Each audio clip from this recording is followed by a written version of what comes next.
Good morning. Both commitment and covenant are essential to Unitarian Universalist life. We use these words casually and even interchangeably at times. This morning, I'll share some of my ponderings about commitment and covenant in the hope of inspiring you to ponder, as I think it is useful to examine these forms of promise. As a beginning point, let's consider the dictionary definitions, which I always like to do.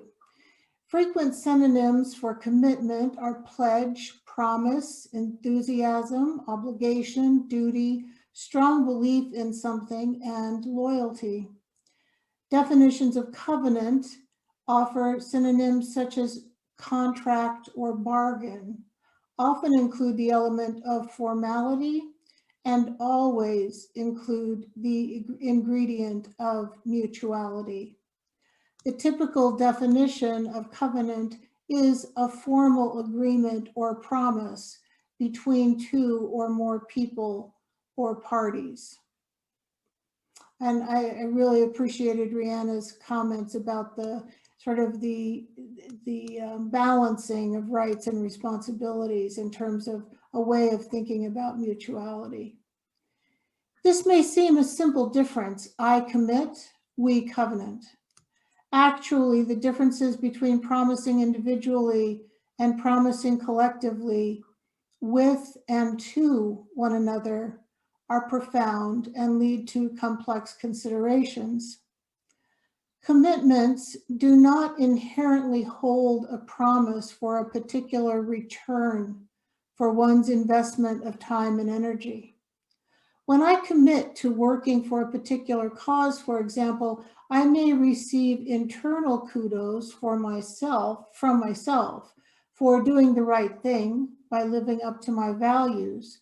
I may even receive appreciation and thanks from others, but the cause has not made any promises to me.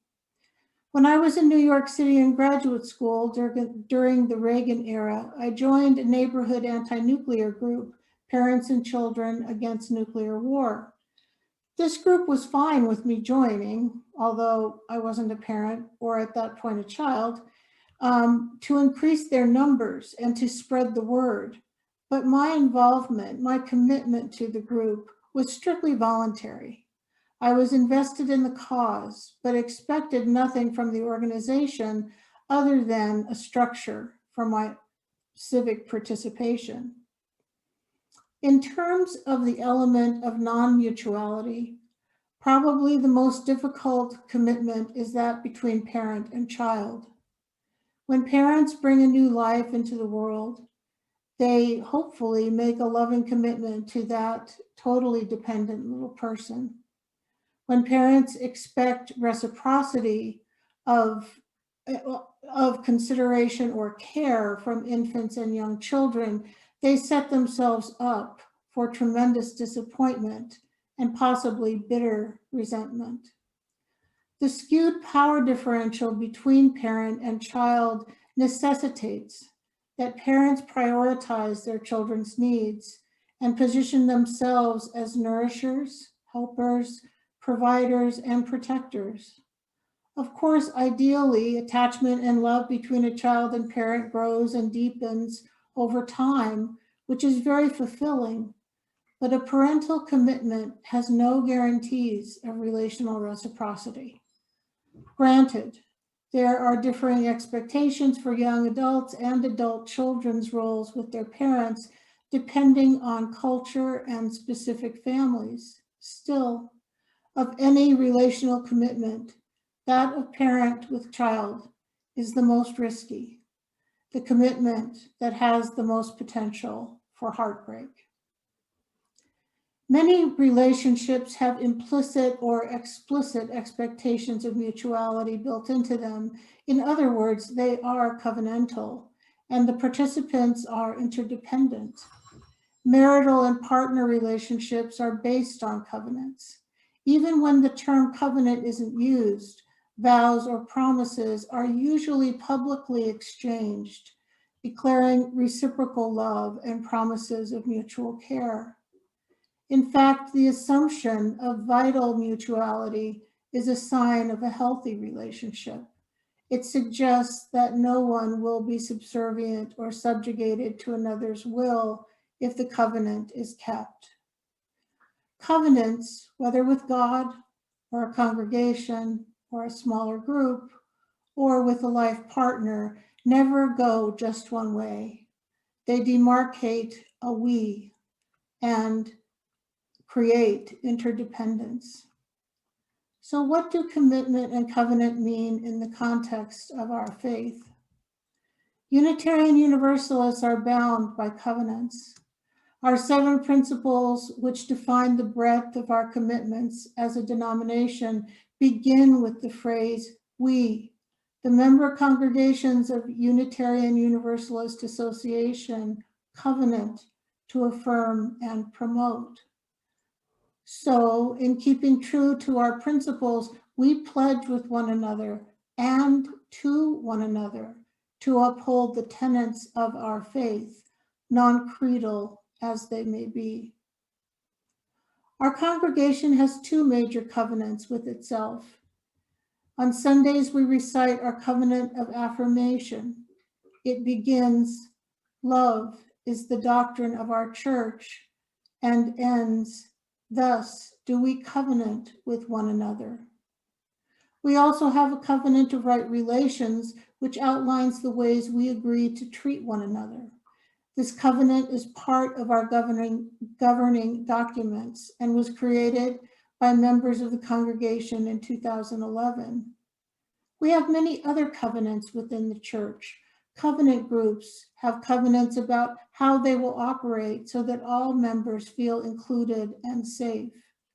As a congregation, we make agreements with new members when they formally join the church. Our congregation has a covenant with our minister. All of these agreements stand as guideposts to establish expectations of behavior, identify areas of responsibility, and charge us with shared investments of time and energy. I'd like to take a little bit of a deeper dive now. I'm in the process of raising questions with myself about some of these issues, so I hope I can articulate them clearly enough to be understood. Widening the Circle of Concern is the report published last year by the UUA's Commission on Institutional Change. In the chapter entitled Theology, the Commission lays out an analysis of theological individualism within Unitarian Universalism. During my first reading of this chapter, I was stunned and became very uncomfortable. Here are some excerpts I highlighted at the time. Since the consolidation of Unitarians and Universalists, an overemphasis on individual exploration and experience as the primary, if not sole, center of religious experiences developed. This centering of the individual decenters the communal as a focus of theological exploration. One of the unintended consequences has been the atomized individualism of the search for truth and meaning, without accountability to its impact in communities. In the Unitarian tradition, we have the traditions of discerning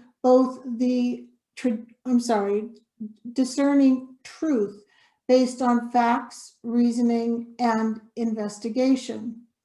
Our religious ancestors believed not only in the ability of each of us to discover our own truth, but also in the ability to find real truth in the contexts of our lives, as well as in sacred texts and scriptures.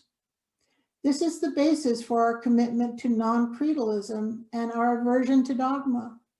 It is also what calls on us to look at the issues of this time. The word religion comes from the same base as the word ligament, something that binds together. To be religious is to be clear about what you are bound to. in the way that a ligament holds muscle to the bone.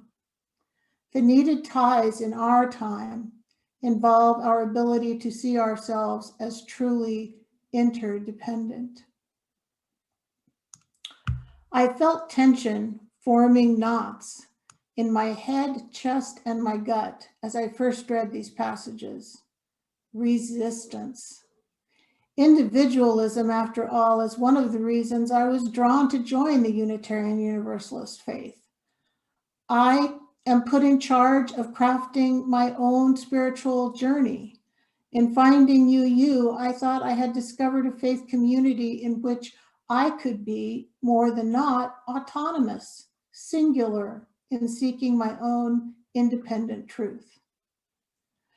Despite my discomfort, something about the texts of the report I had read rang true, and I revisited them several times, contemplating the wisdom that might be lurking there. I had never considered the effect of my spiritual individualism on anyone. This shocked me. I have long espoused the belief that everyone is connected, interdependent. Then why had it never occurred to me that my search for truth and meaning had communal consequences? Did I just embrace the notion of interdependence when it was comfortable for me? I had to answer yes. This led me to take stock of my many involvements within the church since I became a member in the mid-1990s.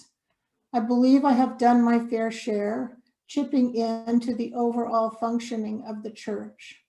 I generally approached the work I did in many groups and committees as taking on commitments. I did not consider them a place for my spiritual growth. I did not credit them in that way. I siloed away what I considered to be my spirituality.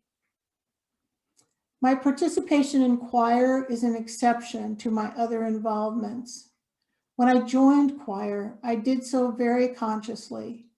I recognized at some level, very young, that singing was a personal spiritual portal for me. But I was not used to singing with other people. I had not done so since high school, and I did not think I was particularly good at it. When I determined to join the choir, I wanted to offer my voice and to stretch myself in terms of my ability to sing with others in order to make music for worship services.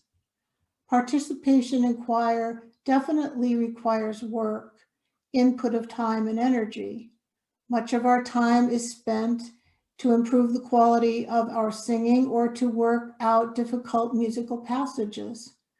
But there is something beyond the production of the songs for services which has emerged and grown for me. It is where I have grown spiritually, sharing in the long-term work of building mutual support and connections. Choir is where I experience interdependence like nowhere else, and where I feel the reality of spiritual plurality. A quote from Reverend Victoria Safford. We are bound by covenant, each to each and each to all, by what theologian Rebecca Parker calls freely chosen and life-sustaining interdependence. The central question for us is not what do we believe, but more what do we believe in? To what larger love, to what people, principles, values, and dreams shall we be committed? To whom, to what are we accountable? All a quote from Rebecca Parker.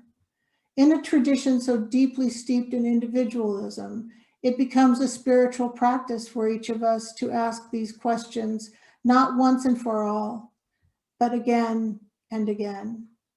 The life of the Spirit is solitary, but our answers to these questions call us to speak, call us to live in the plural.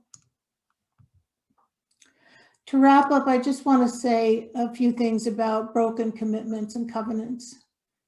Being clear from the beginning of making a promise can make changes or endings easier. Before I make a promise, I need to ask, to what or to whom am I committing? Is there an agreement about expectations? Can I honestly fulfill this promise? Remember, to be religious is to be clear about what you are bound to in the way that a ligament holds muscle to the bone. If I know I am going to change a commitment or break a covenant, it is imperative that I consider how this will affect others. I will need to determine what information to share about my decision and think carefully about with whom to share it. If I feel betrayed by someone, I need to attend to my feelings and, at some point, consider if my understanding of the relationship was in sync with the other person or people. Did I, for example, make assumptions about the reciprocal nature of the relationship?